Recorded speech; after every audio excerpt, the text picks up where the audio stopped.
charity project, in front of 40 industry professionals. I was already holding the contract that would end her career. I just hadn't decided yet whether to use it that day. To understand why I was standing in the back of that ballroom in a dress that cost less than the centerpieces. You need to understand what I'd spent the last 11 years building, and exactly how invisible I'd chosen to remain while I built it. My mother died when I was 9. She left behind 2 things: a small textile company called Voss fabrics, and a reputation in the design industry that people still lowered their voices to discuss. She had an eye for pattern and color that her colleagues called almost supernatural. Designers flew from Milan and Tokyo just to touch the bold samples she'd commission. When she died, the industry mourned like they'd lost the main essential. My father remarried 3 years later. Her name was Claudia Wren. Claudia was beautiful and charming and so deeply strategic that for years, I mistook her calculations for warmth. She had 2 daughters from her first marriage, Priya and Sasha, both older than me, both hungry in the particular way of people who grew up watching wealth from the outside and decided they deserved it. I was 12 when Claudia started calling me the quiet one. I was 14 when she started explaining my absence from family photos as she's just shy. You know how introverted children are. I was 17 when my father sat me down and told me he was restructuring the company, just a technicality, just paperwork, and that Claudia would be handling the operational side going forward, since I was heading to college anyway. He died 18 months later. A stroke, sudden and complete. The will was contested. I won't bore you with the legal specifics, except to say that my mother's original textile company, the actual founding entity, Voss Fabrics, had been separated from my father's assets before he remarried. Claudia and her attorneys had missed that separation. It was a small oversight. 32 pages of oversight, buried in a 1991 incorporation filing. I took Voss Fabrics. It was worth approximately nothing at the time. Old looms, a warehouse lease in New Jersey, and a client list that hadn't been updated since Mimother's death. Claudia took everything else. She also took the story. In the design world, the narrative became, Richard Voss' widow built the family legacy.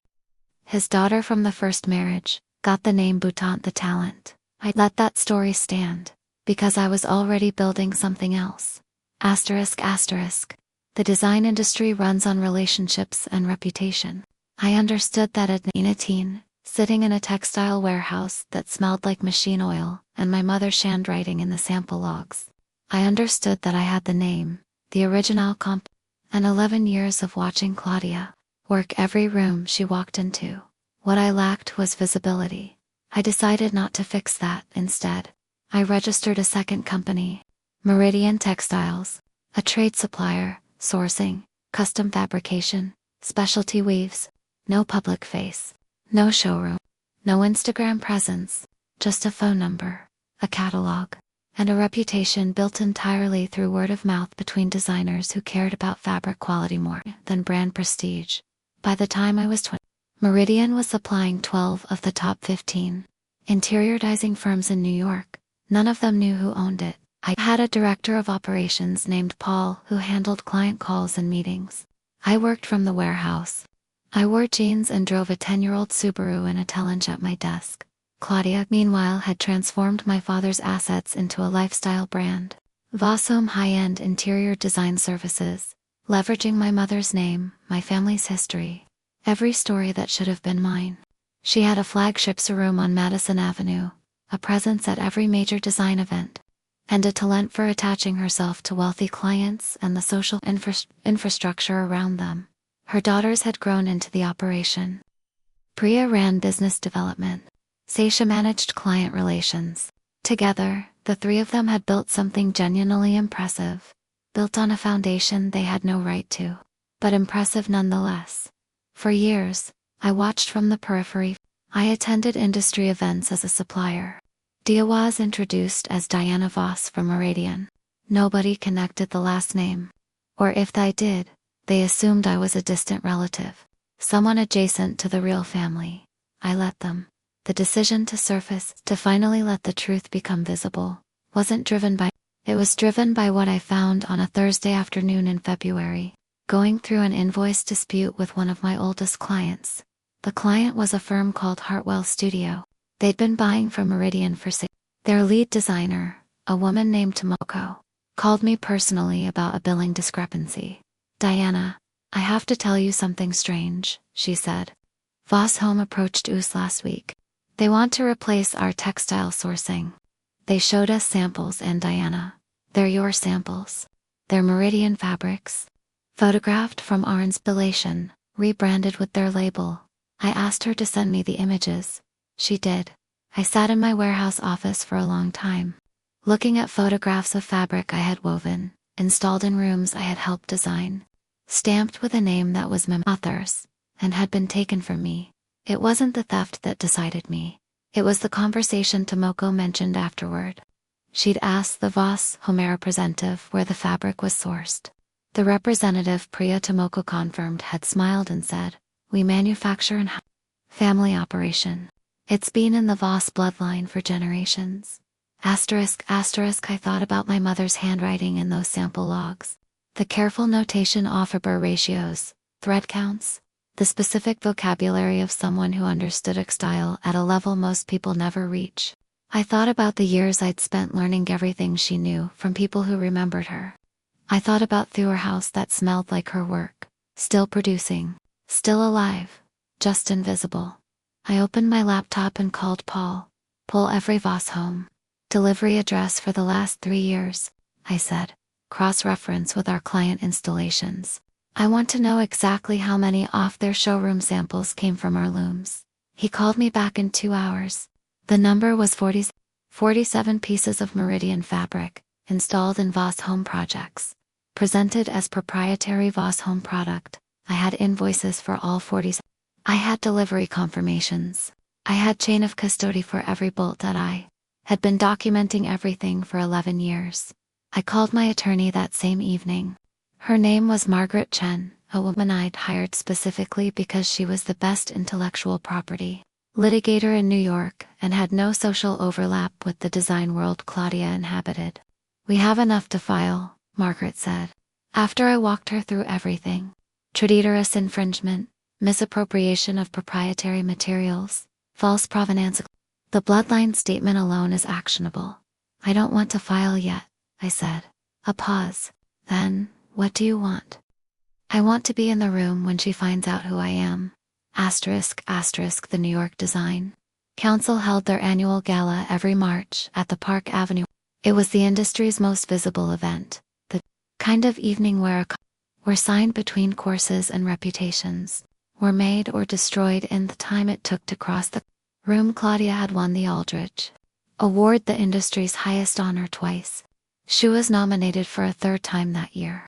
The award recognized sustained contribution to American design heritage. American design heritage, built on my mother's name, and fabric woven in my warehouse in New Jersey. I had been invited to the gala as a supplier.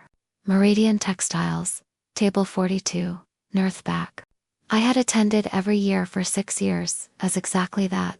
A vendor, a background element. This year was different.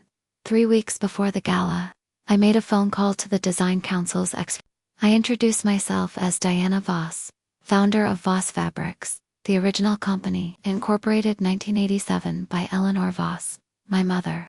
I told him I had documentation connecting Meridian Textiles, which I also owned, to the major Voss Homes material sourcing. For the past 3 years, I told him that the nominee for the Aldrich Award had been presenting my fabric as her own heritage product in her award submission. Materials. I gave him 4 hours to verify. He called back and his voice was very careful. "Miss Voss," he said, "we'd like you to present at this year's ceremony in the capacity of a legacy honoree." Eleanor Voss was foundational to this industry. "It's long overdue. I'll need a seat at table 1, I said. Of course. I wore my mother's earrings. Simple gold drops, slightly worn at the backs. I'd found them in the warehouse, in a box of her personal items that had been transferred with company assets. I'd never worn them before. I bought a new dress. Not expensive. Navy silk, clean lines. The kind of thing my mother would have worn to a meeting. I did not tell Claudia I was coming. Asterisk, asterisk, asterisk, asterisk. The armory was exactly as I remembered it. Soaring ceilings, candlelight, that particular hum of 200 people performing their best versions of themselves. Ik knew half the room as suppliers. They were about to know me as something else. I found my seat at table 1. Margaret was already there, a legal document portfolioing the bag at her feet. Paul sat 2 seats down, looking uncomfortable in a tuxedo. Claudia arrived at 8 with Priya and Sasha, wearing a cream gown that photographed beautifully and a confidence built on 20 years of never being challenged. She saw me at table 1 and stopped. I watched her process it. Diana Voss, at table 1. Not at the supplier tables and not invisible. At the table where the award nominees sat, she crossed the room. I expected anger. What she gave me was performance. Diana, her voice was warm, practiced. The voice she used when she needed to appear gracious in front of witnesses. What a surprise. I didn't know you'd be joining us this evening. I was invited, I said. Of course. She glanced at my dress, at the earrings. And something shifted in her expression. Something she controlled almost immediately. Are those Ellen? Yes, I said. They came with the company. She sat. The evening proceeded. During the cocktail hour, I watched Claudia work through the way she always had, moving between conversations with the ease of Samayan, who had never once doubted her right to be in any room she entered. I watched Priya approach the design council director and speak to him for several. I watched his expression remain neutral. I watched her return to her mother with a look I recognized, the look of someone who has just discovered the ground is less solid than they thought. Asterisk, asterisk. The award ceremony began at 9. The design council director opened with remarks about heritage and legacy, words I had always heard directed at Claudia, at Voss home, at the story she'd built from my family's materials. Then he said something different. Before we present this year's Aldrich Award, we have the privilege of recognizing a legacy that has shaped this industry far longer than many of us realized. Eleanor Voss founded Voss Fabrics in 1987. For those who knew her work, her contribution to American textile design was singular. This evening, we are honored to welcome her daughter and the woman who has been quietly continuing that work for the past 11 years, Diana Voss. 200 people turned toward me. I stood. I walked to the podium. I did not look at Claudia. I spoke for 4 minutes. I talked about my mother, about what she built, and what she understood about fabric and craft and the particular patience required to make something that would last. I talked about Voss Fabrics, the original company, and what it had become. I talked about Meridian Textiles, and I said clearly, for their room, Meridian is Voss Fabrics. They are the same company. They always were. I heard the sound move through the room. The specific silence of people doing rapid recalculation. Then I said, many of you have been working with my fabric for years. Some of you may not have known that. Some of the people presenting it as their own certainly knew. I did not say Claudia's name. I didn't have to. I returned to my seat. The director continued to the award presentation. They gave the Aldrich Award to someone else that year. Asterisk, asterisk. Claudia found me during the reception. Priya and Sasha flanked her, which I had expected. What I had not expected was that Claudia would come alone, leaving her daughters at the table, walking across the room to stand in front of me without witnesses. Up close, she looked older than I remembered. Or maybe I was just finally seeing her without the filter of the story she'd built. You could have called me, she said. Her voice was very quiet. You've had my number for 11 years, I said. She looked at my mother's earrings for a long moment. Eleanor would have hated this, she said. All of this, the performance of it. My mother built things quietly and let them speak, I said. That's what I did. The difference is that what I built was mine. She left without saying anything else. Margaret filed the intellectual property claim the following Monday. The trade dress infringement case took 14 months. Voss Home settled before trial, a licensing agreement, a public acknowledgement of sourcing, and a not insignificant final settlement that I put directly back into the warehouse. Claudia kept the showroom on Madison Avenue. She kept the brand name. She kept social architecture she had spent 2 decades constructing. I didn't want any of that. I wanted what was my mother's. I wanted the work to be credited correctly.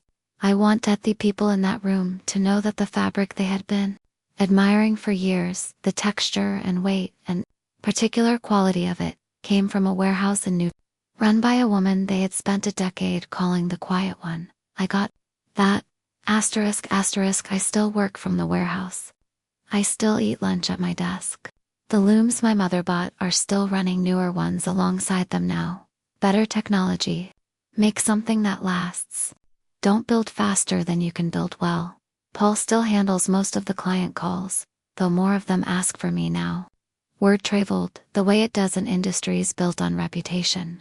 I didn't have to explain anything. The work explained it.